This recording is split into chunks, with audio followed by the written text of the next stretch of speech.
வணக்கம் நண்பர்களே. இன்று Sunday special chicken biryani 65 onion பச்சடி செய்ய போகிறோம். முதல்ல டபரா வைத்து எண்ணெயை 150 கிராம் ஊற்றவும். பிறகு பாஸ்மதி ரைஸை ஊற வைக்கவும். அதில் பட்டை, லவங்கம், ஏலக்காய் எல்லாம் சிறிது போட்டு லவங்கம் போட்டு நல்லா வதக்கவும். பிறகு சிக்கனை க்ளீன் பண்ணி மஞ்சள்தூள் போட்டு நன்றாக தண்ணீர் போட்டு வாஷ் பண்ணவும். அதில் உள்ள கழிவெல்லாம் அகற்றிவிட வேண்டும். பிறகு நல்லா வெங்காயம் போட்டு பொன்னிறமாக வதக்கவும். பிறகு 100 கிராம் பூண்டு மட்டும் போட்டு தனியாக பேஸ்ட்டாய் அரைத்து அதில் வெங்காயத்தில் போட்டு நன்றாக வதக்கவும். பிறகு இஞ்சி பேஸ்ட்டு 100 கிராம் அதுவும் போட்டு நன்றாக வதக்கிய பிறகு தக்காளியும் போட்டு நன்றாக வதக்கவும். மிளகுத்தூள், தனியா 1 டீஸ்பூன், மிளகுத்தூள் 2 டீஸ்பூன் போட்டு நன்றாக வதக்கவும்.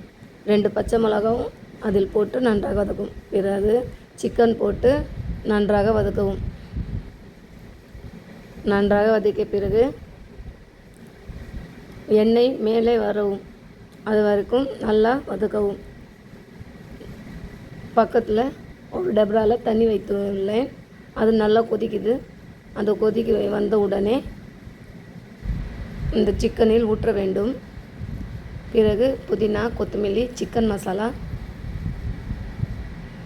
சுடு தண்ணி ஊற்றி நன்றாக வேக வைக்கவும். கொதிக்கும் நீரில் ஊற வைத்த பாஸ்மதி ரைஸை போட்டு சிறிது தயிர் ஊற்றவும்.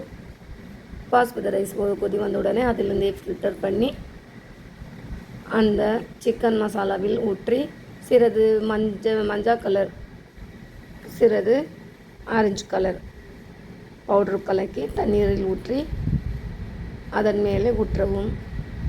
பிறகு நெய்யை ஊற்றி சிறிது வெங்காயத்தை நறுக்கி அதில் வதக்கவும்.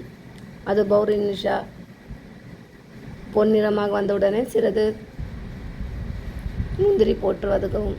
அது தண்ணியில் ஊற்றி அதில் ஊற்றி சாப்பாடில் கலக்கி தம் விடவும். இதுதான் சிக்கன் 65 பிரியாணி. ஹார்ட் ஷேப்பில் நல்லா இருக்குங்களா? கமெண்ட் பண்ணுங்கள், லைக் பண்ணுங்கள், ஷேர் பண்ணுங்கள், ஃபாலோ பண்ணுங்கள். நன்றி.